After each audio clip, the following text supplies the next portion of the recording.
আসসালামু আলাইকুম।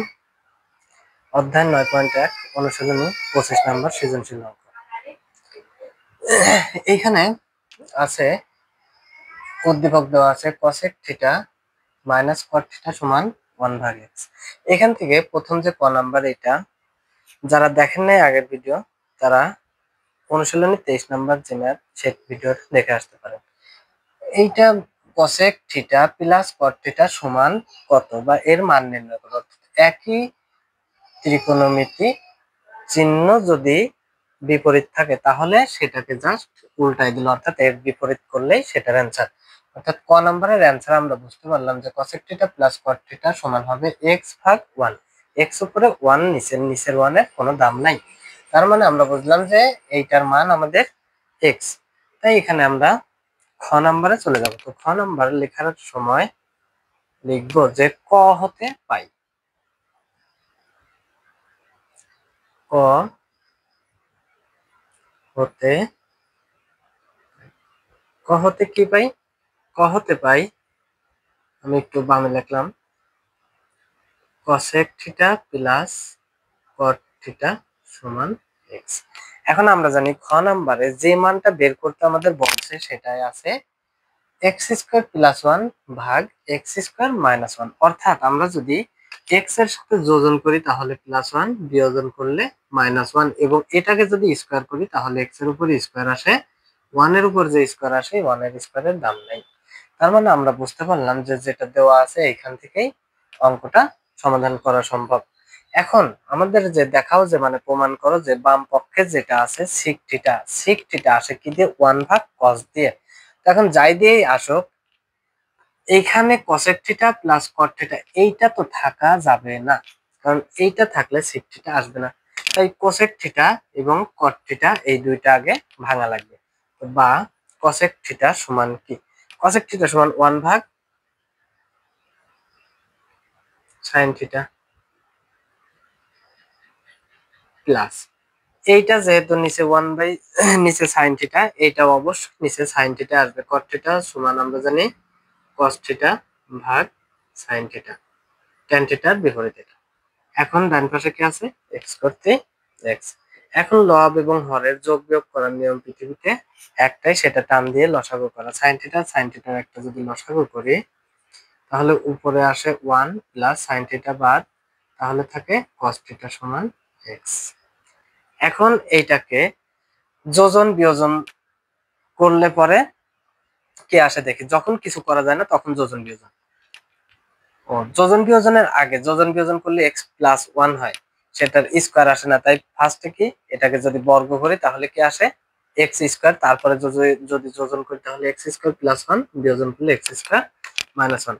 তাই প্রথমে যদি বাম পাশে বর্গ করি তাহলে কি আসে? উপরেরটা একবার স্কয়ার, নিচেরটা একবার স্কয়ার। তাহলে 1 প্লাস cos থিটা উপরে পুরোটার উপরে স্কয়ার ভাগ নিচে sin স্কয়ার থিটা সমান x এর উপরে স্কয়ার।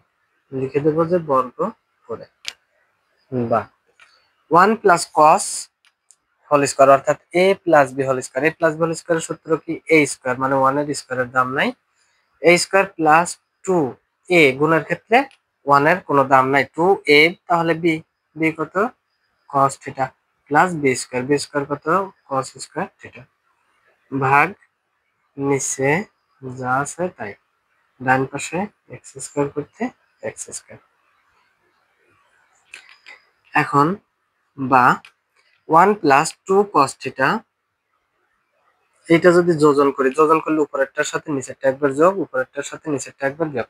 যখন কিছু করা যায় না তখন যোজন। আর মূল কথা, যোজন বিয়োজন না করলে x স্কয়ার প্লাস 1 আসবে না, x স্কয়ার মাইনাস 1 ও আসবে না। আগে যে কোনো এক পাশে আমরা মিল করি, তাহলে 1 plus 2 cos theta plus cos square theta, এর সাথে যোগ হবে নিচেরটা কত? sin স্কয়ার থিটা ভাগ, বিয়োজন করতে গেলে উপরেরটা আগে, তাহলে উপরেরটা আগে লিখে নিই cos স্কয়ার থিটা, এইবার বিয়োজন মানে বিয়োগ sin স্কয়ার থিটা সমান, ডান পাশে যোজন করলে x স্কয়ার প্লাস 1 ভাগ x স্কয়ার মাইনাস 1। কারণ কোনো কিছুর নিচে কিছু না থাকলে 1 থাকে, তাই x স্কয়ারের সাথে 1 একবার যোগ, x স্কয়ারের সাথে 1 একবার বিয়োগ, এইটাই যোজন বিয়োজন। বা আমরা জানি 2 cos থিটা এই পর্যন্ত তুলে নিই। আমরা জানি sin square theta plus cos square theta সমান 1, sin square theta plus cos square theta সমান 1, এটা সূত্র। তাহলে cos square plus sin square সমান 1, তারপরে ভাগ 1 plus 2 cos theta plus cos square theta, এই যে মাইনাস। এখন কথা হচ্ছে যে আমাদের sec থিটা আনতে হলে 1 ভাগ cos লাগবে, অর্থাৎ নিচে cos, তার মানে নিচে cos বাদে অন্য যাই থাক সেটাকে ভাঙা লাগবে। কিন্তু আছে কি এখানে sin, তাহলে sin ভাঙলে কি পাওয়া যায় 1 মাইনাস cos, যেহেতু স্কয়ার আছে তাই স্কয়ার থিটা সমান x স্কয়ার প্লাস 1 ভাগ x স্কয়ার মাইনাস 1। 1 আর 1 যোগ করলে উপরে 2 প্লাস 2 cos থিটা ভাগ 1 plus 2 cos theta plus cos square theta. এখন এই ব্র্যাকেটটা যদি তুলে দিই ডাইরেক্ট চিহ্ন পরিবর্তন, প্লাস 1 ভাগ x স্কয়ার মাইনাস 1। উপরে যদি 2 কমন নিই তাহলে 1 প্লাস cos থিটা থাকে, নিচে প্লাস 1 মাইনাস 1 বাদ, তাহলে থাকে কি 2 cos theta plus cos square একটা, cos স্কয়ার একটা কয়টা 2 cos স্কয়ার থিটা সমান, ডান পাশে প্রমাণ অলরেডি হয়ে গেছে তাই ডান পাশে যা আছে তাই। এখন উপরে 2 প্লাস 1 cos থিটা ভাগ নিচে যদি 2 এবং cos থিটা দুইটাই কমন আছে তাই কমন নিলে থাকে 1 প্লাস একটা cos থিটা এখানে থাকে, তাহলে 2 2 কেটে গেল, 1 plus cos theta 1 plus cos theta কেটে গেল, তাহলে থাকলো কি উপরে কিছু না থাকলে 1, নিচে শুধু cos থিটা সমান x স্কয়ার প্লাস 1 ভাগ x স্কয়ার মাইনাস 1, বা 1 ভাগ cos থিটা সমান কি sec থিটা সমান, তাহলে x square plus 1 x square minus 1 প্রমাণিত। আশা করি বোঝা গেছে। এখন যদি গ নাম্বার প্রশ্নটা আমরা করি, গ নাম্বারে বলছে প্রমাণ করো যে tan theta plus cot theta সমান sec থিটা গুণন cosec থিটা, অর্থাৎ tan থিটা এবং cot থিটার মান যোগ করে যা হবে sec থিটা এবং cosec থিটার মান গুণ করে ওই একই সংখ্যা হওয়া লাগবে। তাহলে আমরা খ নাম্বারে দেখে যে sec থিটা পাইছি, sec থিটা মানে কি, আমরা যদি এখন লম্ব ভূমি অতিভুজ নিয়ে চিন্তা করি সহজেই কিন্তু সমাধান হয়। সহজে কি সমাধান, যেহেতু এইটা সমান এইটা বলছে তার মানে এইটার মান সমান এইটার মান কোথায় আছে লম্ব ভূমি অতিভুজ, যেহেতু sec থিটার একটা মান আমাদের দেওয়া আছে। sec থিটা মানে কি অতিভুজ বাই ভূমি, লম্ব ভূমি এবং অতিভুজ ত্রিভুজের তিন বাহুর মান যদি আমরা পাই তাহলে ত্রিকোণমিতির যে কোনো অনুপাতের মান বের করা সম্ভব, কারণ প্রত্যেকটাই লম্ব ভূমি এবং অতিভুজ নিয়েই কাজ করে। তাহলে এটা যদি আমরা মুছে দিই,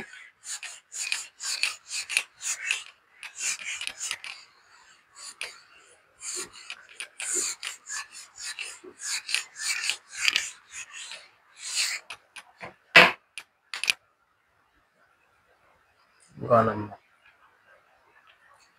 প্রথমে লেখা লাগবে কি খ হতে পাই, যেহেতু এটা খ হতে একটা ত্রিকোণমিতিক অনুপাত পাইছি।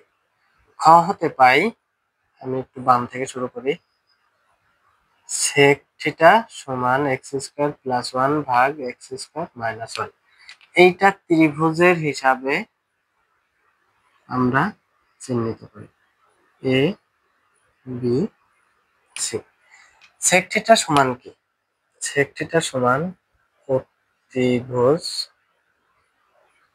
ভাগ ভূমি, তাহলে অতিভুজ ভাগ ভূমি সমান x স্কয়ার প্লাস 1 ভাগ x স্কয়ার মাইনাস 1। তাহলে অতিভুজ কি, অতিভুজ উপরে একটা ভূমি নিচেরটা, তার মানে এইটা হচ্ছে অতিভুজ, এটা হচ্ছে ভূমি। এখন ত্রিভুজের যে কোনো দুই বাহুর মান যদি দেওয়া থাকে তাহলে অন্য আরেক বাহুর মান খুব সহজেই পিথাগোরাসের সূত্র দিয়ে কিন্তু বের করা যায়। তাই এখানে আমরা লিখবো যে এখানেও লিখতে পারি পিথাগোরাসের সূত্র অনুযায়ী, এই কথাও লিখতে পারি, কোনো সমস্যা নাই। এখানে কি লম্ব স্কয়ার প্লাস ভূমি স্কয়ার, লম্ব স্কয়ার প্লাস ভূমি স্কয়ার সমান অতিভুজ স্কয়ার। যেহেতু মান বাইর করব এ বি তাই এ বি রাখলাম, রুটও ডাইরেক্ট উঠাই দিলাম, AC square plus BC square এই পাশে আসলে মাইনাস বিসি স্কয়ার এবং রুট উঠানোর জন্য স্কয়ার উঠানোর জন্য রুট। এসির মান কত এক্স স্কোয়ার প্লাস 1 মাইনাস বিসির মান এক্স স্কোয়ার মাইনাস এর উপরে রুট, তার উপরে কি আছে এখানে স্কোয়ার। এখন এ এটার উপরে স্কোয়ার আছে, এস এর মানে এক্স স্কোয়ার প্লাস 1 তার উপরে স্কোয়ার, এ স্কোয়ার মাইনাস বি স্কোয়ার, এ স্কোয়ার মাইনাস বি স্কোয়ারের সূত্র কি এ প্লাস বি, এ বলতে কি আগে লিখি এ প্লাস বি ইন্টু এ, এ আগে লিখি মাইনাস, এই মাইনাস বি যখন দেবো মাইনাস দেওয়ার কারণে ডান পাশের চিহ্ন ডাইরেক্ট পরিবর্তন, মাইনাস 1 আছে প্লাস 1, এর উপরে কি আছে রুট সমান এক্স স্কোয়ার কয়টা এক্স স্কোয়ার দুইটা এক্স স্কোয়ার প্লাস 1 মাইনাস 1 বাতিল plus x square minus x square বাতিল, তার মানে এটা আছে গুণ আকারে 1 আর 1 যোগ করলে 2 এর উপরে রুট, তাহলে 2x স্কোয়ার আর 2 2 দুগুণা 4 এক্স স্কোয়ার তার উপরে রুট, 4 কে রুট করলে 2, এক্স স্কোয়ার কে রুট করলে শুধু এক্স, তার মানে 2x, 2x কার মান 2x পেলাম এ বির মান অর্থাৎ লম্বের মান পেলাম 2x। এখন আমরা আমাদের অঙ্কে যদি ফিরে যাই, ট্যান থিটার মান লাগবে, কট থিটা, সেক থিটার মান দেওয়া আছে, কসেক থিটা, তার মানে এই তিনটার মান যদি আমরা বাইর করি তাই কিন্তু আমাদের অঙ্কের সমাধান শেষ। তাহলে ট্যান থিটা সমান কি আসে, ট্যান থিটা সমান, এটা অবশ্যই নিচে লিখবেন, ট্যান থিটা সমান, ট্যান সমান আমরা জানি লম্ব বাই ভূমি, লম্ব বাই ভূমি, তাহলে লম্ব বাই ভূমি সমান কি, লম্ব কত 2x, এটা ডান পাশে লেখা যায় লম্ব 2x বাই ভূমি এক্স স্কোয়ার মাইনাস 1। এখন কট থিটা সমান কত, কট থিটা সমান ট্যান এর উল্টো, তাহলে ভূমি বাই লম্ব, এই কথাটা না লিখলেও কোনো সমস্যা নেই, এক্স স্কোয়ার মাইনাস 1 উপরে 2x নিচে। এখন লাগবে কার, কসেক থিটা, কসেক থিটা সমান, কসেক থিটা সমান কি, কসেক থিটা সেক আর কসেকের সবসময় অতিভুজ উপরে, তাহলে আগে উপরে অতিভুজ লিখি, অতিভুজ বাই লম্ব, সেকে হচ্ছে অতিভুজ বাই ভূমি আর কসেকে অতিভুজ বাই লম্ব, অতিভুজ কত এক্স স্কোয়ার প্লাস 1, লম্ব কত 2x। অতএব এবার চলে আসি বাম পক্ষে, বাম পক্ষ সমান আছে tan theta plus cot theta, তাহলে ট্যান থিটার মান আমরা কি পাইছি 2x ভাগ x square minus 1 plus cot theta, কট থিটা কি এক্স স্কোয়ার মাইনাস 1 ভাগ এক্স। এখন লব এবং হরের যোগ বিয়োগ করার নিয়ম একটাই, সেটা লসাগু, লসাগু 2x ও আসবে, এক্স স্কোয়ার মাইনাস 1 ও আসবে। এখন 2x যেহেতু ভাগ করব নিচে নিচে, তো ভাগের ক্ষেত্রে যার যার মিল শেষে বাদ এক্স স্কোয়ার মাইনাস 1 বাদ হলে 2x থাকে, আর 2x এর সাথে গুণ করলে 4x স্কোয়ার, 2 আর 2 4, x আর x গুণ করলে x স্কোয়ার, তারপর প্লাস 2x আর 2x যদি বাতিল হয় তাহলে থাকে x স্কোয়ার মাইনাস 1 গুণ হবে x স্কোয়ার মাইনাস 1 এর সাথে, যেহেতু দুইবার তাই স্কোয়ার, 4x স্কোয়ার প্লাস, এখন a মাইনাস b হোল স্কোয়ারের সূত্র যদি আমরা ফেলি তাহলে a স্কোয়ার, a বলতে x স্কোয়ার তার উপরে square, a square minus 2 a b বলতে 1 দাম নাই প্লাস b স্কোয়ার ভাগ 2x into x square minus 4x square plus x স্কোয়ারের স্কোয়ার করলে x4 minus 2x square plus 1 ভাগ 2x into x square minus 1। এখন 4x স্কোয়ার মেলে কার সাথে, স্কোয়ার আর স্কোয়ারটা মেলে, পাওয়ার যার যার মিল আছে তার তার সাথেই মিল করা যায়, 4x স্কোয়ার থেকে 2x স্কোয়ার দেখছি আমরা কি মাইনাস আকারে আছে, তাই দুইটা x স্কোয়ার থাকে, তো পাওয়ার যার বড় তাকে আগে লিখলাম, তারপর বড় সংখ্যার আগে প্লাস, তাই প্লাস 2x স্কোয়ার থাকে, তারপর প্লাস 1 ভাগ 2x into x square minus, এটাই বাম পক্ষ। এখন ডান পক্ষ সমাধান করে এই একই জিনিস আসা লাগবে, তো ডান পক্ষ আমরা এই পাশে করি, ডান পক্ষ, ডান পক্ষতে কি আছে সেক থিটা গুণন কসেক থিটা, সেক থিটা সমান আমরা কি জানি, সেক থিটা সমান এক্স স্কোয়ার প্লাস 1 ভাগ এক্স স্কোয়ার মাইনাস, এর সাথে কি গুণ, কসেক থিটার মান আমরা কি জানি এক্স স্কোয়ার প্লাস 1 ভাগ 2x সমান, তার মানে উপরে উপরে গুণ নিচে নিচে গুণ, উপরে একই সংখ্যা দুইবার, তার মানে এর উপরে হোল স্কয়ার দেওয়া যায় ভাগ নিচে 2x থাকে এবং x স্কয়ার মাইনাস 1 নিচে থাকে, প্রমাণ হয়ে গেছে। নিচে প্রমাণের কোনো প্রয়োজন নাই। তাহলে এটা a প্লাস b হোল স্কয়ারের সূত্র কি? a square plus 2 a b plus b square ভাগ নিচে যা আছে তাই। তাহলে x স্কয়ারের স্কয়ার করলে x4 plus 2x square plus 1 ভাগ 2x into x square minus 1। এটাই প্রমাণিত। বাম পক্ষ সমান ডান পক্ষ প্রমাণিত। আসসালামু আলাইকুম।